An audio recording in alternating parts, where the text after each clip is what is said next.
Hello everyone, শৈলিস ক্রিয়েশনে সবাইকে welcome. এটা আমার কোয়ার্টারের একটা ব্লগ ভিডিও। কারণ এখানে এত গরম পড়েছে এখন, মানে 43 থেকে 45 ডিগ্রি ডেলি টেম্পারেচার। মানে কিছু মনে হচ্ছে না যে কিছু ভিডিও বানাই বা কিছু। তো এই ভিডিওটা অনেক দিন বানানো ছিল, তো তখন ভাবিনি যে এইভাবে কখনো ভিডিও দেবো কি দেবো না দেবো। তো এখন যেখানে দেখছি যে একটা ভিডিও দিলে মানে 50টার ওপর মানুষ দেখছে, তখন নিজেরও মনে হচ্ছে না হয়তো ভিডিও দিলে মানুষের ভালো লাগছে বা কি জানি না সেটা, কিন্তু এইগুলো দেখে তা মনে করলাম যে না, এই ভিডিওগুলো তো বানিয়েই রেখেছিলাম, তো দিয়েই দিই। এটা একদিন ওখানে এই আসার আগে নাকি ছেলের অ্যানুয়াল পরীক্ষা যখন হচ্ছিল তখন এই ভিডিওটা বানিয়ে রেখেছিলাম। তো এটা একটা বুধবারের সকাল, কারণ এই ড্রেসটা দেখে ছেলের মনে পড়লো, কারণ ওদের বুধবার পুরো হোয়াইট ড্রেস থাকে, ও আর্মি স্কুলে পড়ে। তো ওদের বুধবার একটা রকম ড্রেস হয়, সোম মঙ্গল এক রকম ড্রেস, বুধবার অন্য রকম, বৃহস্পতি শুক্র একটা ড্রেস, শনিবার ওদের একটা হাউস কালার। ওর যেমন হাউস কালার ইয়েলো আর ব্লু প্যান্ট, অনেকের রেড আছে, গ্রিন আছে, এরকম। তো এরকম তখন অলরেডি ঘড়িতে 6:55 বেজে গেছে, ওকে 7টার মধ্যে রেডি করে বের করতে হবে, কারণ স্কুলের বাস এসে দাঁড়িয়ে থাকবে। আর বেরিয়ে যায় মোটামুটি 7:15-20 নাগাদ। তো স্কুলে তখন এক্সাম চলছিল, তো অতটা সকালে উঠিও নি, আর ব্রেকফাস্টেরও সেরকম কিছু ব্যাপার থাকেনি, কারণ ও দুধ কর্নফ্লেক্স খেয়ে যায়, আর টিফিন দেওয়ার সেরকম কিছু থাকেনি, কারণ 10টার মধ্যে ও আবার বাড়ি চলে আসবে। এই যে খেতে বসে মানে যত ঝামেলার কাজ ওর হচ্ছে খাওয়া। তো এই ড্রাই ফ্রুটস দিয়েছিলাম আর কিছু বিস্কুট, কেক এরকম অল্প দিয়ে দিয়েছিলাম, ওই জন্য মোটামুটি উঠে ওকে রেডি করে তাড়াতাড়ি তার আগের দিন রাত্রিরে একটু মানে খাওয়া দাওয়ার গোলমালের কারণেই নাকি জানি না, সকাল থেকে আমার খুব উল্টি হচ্ছিল, মানে এত বমি হচ্ছিল, মানে কি বলবো, ভাবতেই পারিনি যে ওকে রেডি করে পাঠাতে পারবো। তার মধ্যে ওর বাবাও পিটিতে চলে গেছিলো, ফোন বাড়িতে ছিল যে ডাকবো যে ওকে একটু রেডি করে দাও, সেই উপায়টাও ছিল না। তো যাই হোক, ওইভাবে উঠে কোনো মতে শুধু ঘড়ি দেখছি আর ওকে রেডি করছি। মানে এই কোনো একটা কিছু ভুল হয়ে গেলেই না, মানে ওরা ডায়েরিতে লিখে পাঠায়, সাথে সাথে ফোনে নোটিশ দেয়, আবার মানে নোটিশ পাঠায় যে এরকম এই ভুল হচ্ছে রিফান্ডার, এরকম নানা রকম ইয়ে। তারপরে এই যে ছেলে রেডি হয়ে গেল ঠাকুরের কাছে নমস্কার করতে, ঠাকুরের কাছে নমস্কার করে যে আমাদের ওদিকে আমরাও দেখেছি ছোটোতে মায়েরা এরকম দইয়ের ফোঁটা দিত, তো সেরকম ওকেও দিচ্ছি। মানে ওর অনেক এক্সকিউজ, মানে মা ছোটো দেবে বড় দেবে না, স্কুলে সবাই জিজ্ঞেস করবে, যেরকম সব কালচারটা সমান না। তো ওটা মহারাষ্ট্র, ওদের অন্যরকম কালচার, আমরা ওয়েস্ট বেঙ্গলের আমাদের অন্যরকম কালচার। তো ওকে নিয়ে যাচ্ছি, বললাম বাবা দুধটা একটু এনে দে, আমাদের এরকম পাশে একটা মিল্ক পয়েন্ট আছে, সেই দুধ আনতে বলেছি বলে মানে এত রেগে গেছে যে আমার বাস চলে যাবে। আমি বলছি সবাই তো এখন যাচ্ছে, কিন্তু না, মানে রেডি হয়ে গেলে মানে আর কোনো কাজ না, সোজা স্কুল মানে বাসে উঠবো, ব্যাস চলে যাবো।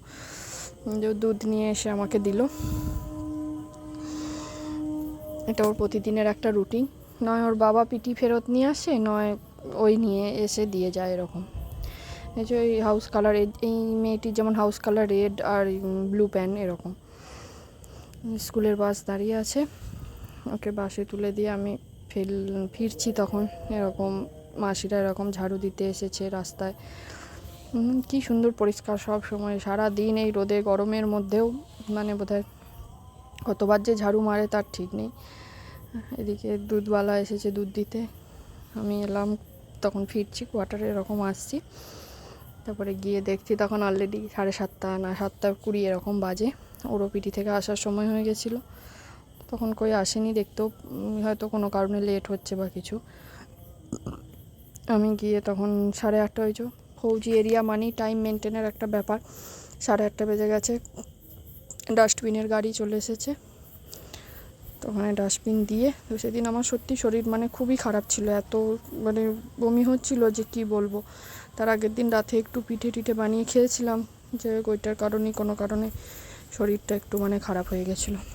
যে আমার ওপরে দিদিও গিয়ে ডাস্টবিন দিয়ে আসলো, মানে এখান ওখান কোনো কিছু ফেলা যাবে না, এরকম আর কি। 10টা বাজে, ছেলেও স্কুল থেকে চলে এসেছে, তখন আমার বাড়ির কোনো কাজ হয়নি না, আমি রান্না বান্না করেছি, বিছানাটাও তুলতে পারি, মানে ও যাবার পর আমি আবার একটু শুয়েছিলাম, আবার ডাস্টবিনের গাড়ি যখন আসে, ও একটা মিউজিক বাজে গাড়িতে, তো সেটা শুনে আবার উঠে গিয়ে দিয়ে আবার আমি শুয়ে পড়েছিলাম।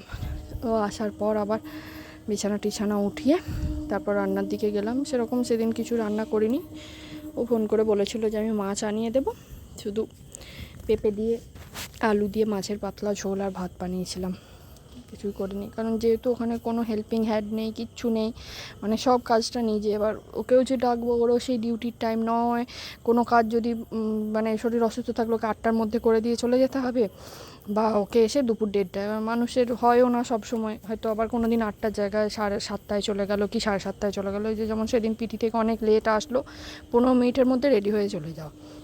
ওদের ভরসায় খুব একটা কাজ হয় না। এদিকে ছেলে আমার ভিডিও বানিয়ে দিচ্ছিলো, বলছে মা আমি ভিডিও বানাচ্ছি, তুমি কাজ করো, আমি তোমার ভিডিও বানিয়ে দিচ্ছি। আমি এদিকে ভাতের জল নিচ্ছিলাম, ভাতের জল নিয়ে এদিকে ভাত বসাবো। তারপর আমার রান্নাটা একটু করে নিই, যেহেতু ছেলেটা এসে গেছে, সকালে গেছে, রান্নাটা তাড়াতাড়ি বানিয়ে নিই, তারপর ধীরে সুস্থে বাড়ির কাজ করব। ওরকমভাবে অবশ্য করে দেয়, যতক্ষণ থাকে হেল্প করে দেয় হাজব্যান্ড, অসুবিধা হয় না। ও বলেছিল তুমি ঝাড়ু টাড়ু দিয়ে রেখে দেবে, আমি গিয়ে যদি পারি পোছা লাগিয়ে দেবো। বললাম না সেরকম অসুবিধা হয়নি, আমি করে নেবো। এরকম ওখানে তো কেউ নেই, কে করবে? আমার অসুবিধা হলো ওকেই দেখতে হবে, ওর অসুবিধা হলো আমাকে দেখতে হবে। তবু ওরা অনেকটাই অ্যাক্টিভ। এবার আমরা কি অতটা পারিও না, হয়ও না।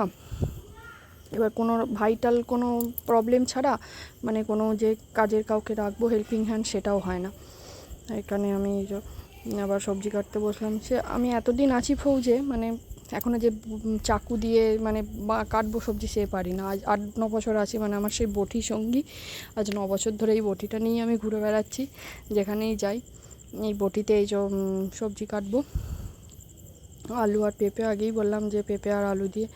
ওখানে আমি দেখেছি সব ফৌজি এরাতেই মোটামুটি পেঁপে গাছ প্রচুর থাকে, কেন জানি না। ওখানকার পেঁপেগুলোও খুব ভালো হয়, খুব সুন্দর, মানে গলেও যায় না কিছু না, বেশ ভালো।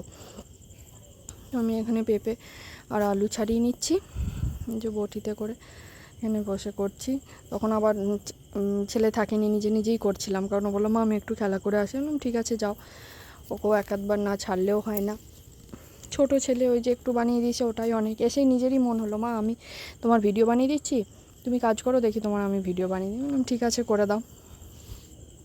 আমি কোনো মতে তাড়াতাড়ি করে কাটছি, যে রান্নাটা করে ঘরটা একটু ঝাড়ু পোছা করে মানে একটু রেস্ট নেব। মানে আর পারছিলাম না, এত মানে মুড়ি ভিজে শুধুই ওই এত বমি হচ্ছিল, মানে কি বলবো, খুব শরীরটা অসুস্থ ছিল সেদিন। কোনো মতে তাড়াতাড়ি কেটে আমি শুধু দেখছি যে কত তাড়াতাড়ি হয় না হয়। রান্নাটা অত লেট অবশ্য হয় না। কাজ নয় একটা দিক হয়ে থাকে, নয় ওই টাইমটা কাজটা কমপ্লিট থাকে বাড়ির, তারপর রান্নায় লাগি। আর সেদিন মানে কোনো কিছুই হয়নি, সে নিজেরও একটা কীরকম অস্বস্তি লাগছিল। তো যাই হোক, সব দিন তো আর শরীর সমান যায় না। এইদিকে প্রেশারের মধ্যে আলু আর পেঁপেটা একটুখানি সিটি দিয়ে নিচ্ছিলাম, তারপর মাছের ঝোলটা বানাবো। তার ভিডিওটা বেশি অবধি কন্টিনিউ করতেও পারিনি, আবার একবার বসতে হলো, কারণ আলু আর পেঁপেটা কেটে সিদ্ধ করতে দিয়ে তারপর মাছের ঝোলের মশলাটা কাটছিলাম। পেঁয়াজ, আদা, রসুন, আদা অবশ্য বেটে রেখে দিই 1 সপ্তাহের মতো। এদিকে পেঁয়াজ, রসুন, টমেটো ওগুলো কেটে নিচ্ছিলাম। মানে ভালোও লাগছিল না, চোখ মুখ যেন মনে হচ্ছে তাকাতে পারছিলাম না, এরকম একটা। শরীর অসুস্থ থাকলে সব মানুষেরই সমান, কোনো কিছুই ভালো লাগে না যেন। তো তাই ভাবছি, এটা অনেক দিন পর ভয়েস দিচ্ছি, দেখছি, তাই ভাবছি কি আর করা যাবে। মানুষ সত্যি এখানে থাকা আর ওখানে একা একা থাকা, মানে দুটোর মধ্যে অনেক ডিফারেন্স। কি আর করা যাবে, সব সময় তো আর সমান যায় না। এদিকে ভাতের জলটাও ফুটে গেছিলো, তার মধ্যে চালটা দিয়ে ইন্ডাকশানে ভাতটা বানিয়ে নিই, আর এদিকে গ্যাসে সবজি বানাই। তো জলটা দিয়ে ফুটিয়ে নিলাম, জলটা ফুটলো, চাল দিয়ে এদিকে মাছের ঝোলের মশলাটা রেডি করে নিচ্ছি। একটু আদা বাটা, আর আমি এই বাটির মধ্যে আমি সব একসাথে ভিজিয়ে নিই, মানে আদা বাটা, এদিকে শুকনো মশলা যেগুলো দিই, জিরে গুঁড়ো, ধনে গুঁড়ো, সব একটা বাটির মধ্যে গুলে নিয়ে, জিরে, হলুদ, লঙ্কা সামান্য সব দিয়ে গুলে পেস্ট বানিয়ে রেখে দিই। ওটা অনেকটা বাটা মশলার মতো স্বাদ আসে, ওইভাবেই করে আমি বানাই। তারপরে এদিকে ওরও ফোন আসলো একবার, যে বাইরে যাও, কাউকে দিয়ে মাছটা পাঠিয়ে দিয়েছিল, তো আমি সেই মাছটা নিয়ে আসলাম। তারপর এদিকে রসুনটা এখানে ঠুকে নিচ্ছি। এই যে মাছ দিয়ে গেল, অত মাছ তো করবো না, যেটুকু করবো যা করবো তুলে নিচ্ছিলাম, বাদ বাকি এই কৌটোর মধ্যে ভরে ফ্রিজে রেখে দিচ্ছিলাম, যে আরও 2-1 দিন হয়ে যাবে এরকম। আর কোনো ওই বরফের মাছ, তবু মাছ টাছ মোটামুটি এখান অন্য জায়গা থেকেও দেখেছি এখানে একটু ভালোই পাওয়া যায়, মহারাষ্ট্রে খারাপ না। তো চলুন আর আজকের ভিডিওটা আর বাড়াবো না, এই অবধিই রাখলাম। এটা অনেক পুরনো ভিডিও, ভালো লাগলে অবশ্যই লাইক শেয়ার কমেন্ট করে জানাবেন কীরকম লাগলো। এটা একটা কোয়ার্টার লাইফের ভিডিও।